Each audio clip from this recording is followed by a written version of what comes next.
Olá, pessoal do curso de Batalha Espiritual.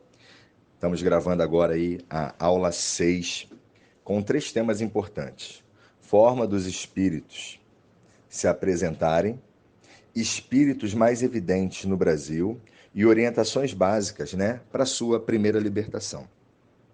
A primeira coisa que você deve saber é as formas que os espíritos podem se apresentar.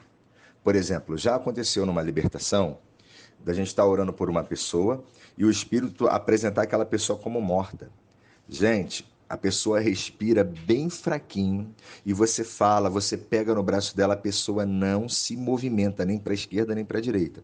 Então é espírito de morte, né? Ele está ali impedindo e mostrando para você assim, caramba, você matou aquela pessoa. E aí você perde o foco da libertação porque você fica preocupado. Forma de fantasma, aonde coisas se mexem, forma de vulto, né? Muita gente vê, eu vi uma sombra passando ali, mas aí quando você olha não tem nada, tá? Forma de animais, forma de anjos, tá? Forma de anjos. Tem até uma historinha muito legal para você entender, que um cara foi orar no monte, aí ele viu um anjo.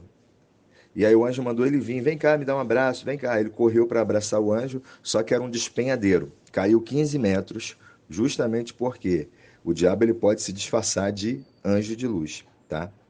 Santos, né, que são aquelas imagens, e objetos, tá? O inimigo gosta muito de objetos.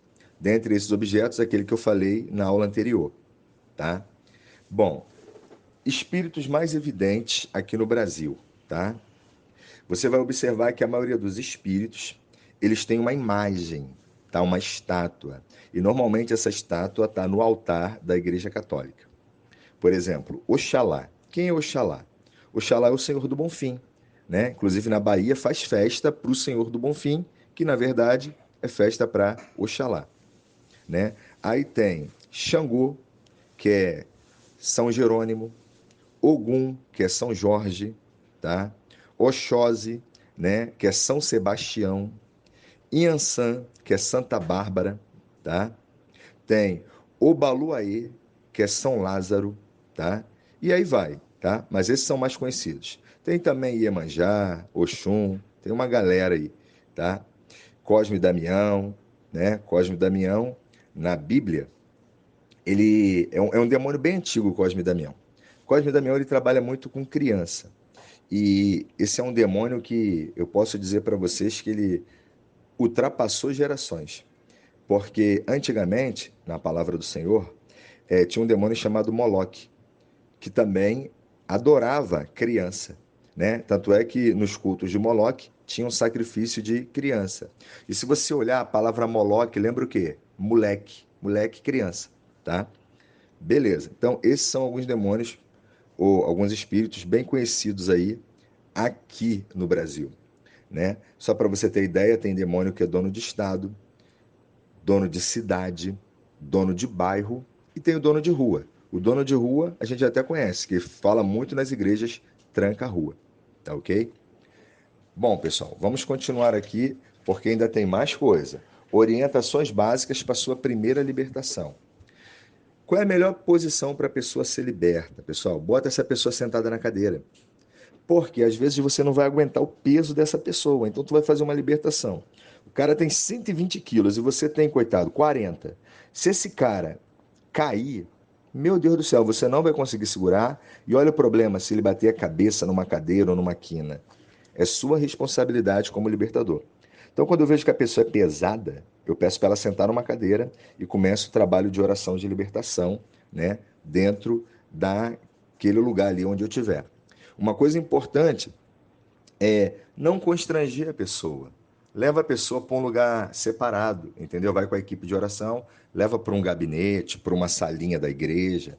Evita fazer na frente de todo mundo, tá? Porque acaba constrangendo também a pessoa. Uma outra coisa importante, a nossa luta não é contra a carne, tá? A nossa luta não é corporal, mas é uma luta espiritual. Então eu tenho que amarrar, na verdade, o demônio e não a pessoa, tá? Ou seja, eu não vou machucar a pessoa na libertação.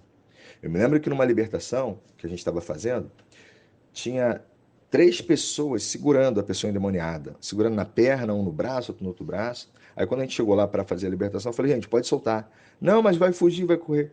Pode soltar. E aí quando a gente falou, em nome de Jesus, demônio, você está amarrado. O demônio ficou preso naquele lugar. Ele não se levantou. Porque não é pela força, não é pela violência. Uma outra coisa muito importante que pouca gente sabe, quando você estiver libertando, né, a tua oração, ela é diferente daquela oração que você faz em casa. A tua oração, na verdade, é uma ordem. Você vai ordenar para aquele espírito ir embora. Porque naquele momento ali você é a autoridade de Deus para prover a libertação. E a autoridade, pessoal, ela não pede, não. A autoridade manda. E você é a autoridade no momento da libertação. Regra importantíssima, você nunca pode esquecer disso. Ora sempre de olho aberto quando for libertação, porque o espírito está ali. Você ora de olho fechado, você pode arrumar um problema. Por exemplo, tem um exemplo de um homem que foi fazer uma oração, né, de olho fechado, numa irmã que estava com um problema espiritual. Estava lá com um espírito lá de prostituição. E aí o que aconteceu? Ele fechou o olho, começou a orar, orar, orar, orar.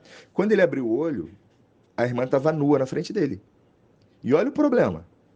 Como é que vai dizer que não foi ele que tirou e aí chega uma outra pessoa na hora? Olha o abacaxi que esse irmão vai resolver. Então tem que ficar de olho aberto, porque às vezes o demônio é agressivo. E se você não mandar repreender, ele pode dar um soco no seu nariz e quebrar o seu nariz com apenas um soco. Porque o demônio ele fica com força violenta. Para você ter uma ideia, teve uma menina que o pastor Jorge Linhares foi fazer a libertação. E essa menina já era meia-noite, ela estava na rua andando. Ela sentou no meio da rua, levantou uma tampa dessa de bueiro, redonda, que é 2 homens para levantar, que é uma tampa de ferro fechada. Ela tirou com a mão aquilo como se fosse papel, sentou dentro do bueiro e ficou bebendo aquela água de esgoto. Porque é isso que o demônio faz. O demônio quer estragar a vida da pessoa. Então, queridos, essa é a orientação da aula de hoje. Graça e paz. Que Deus abençoe a todos, em nome de Jesus.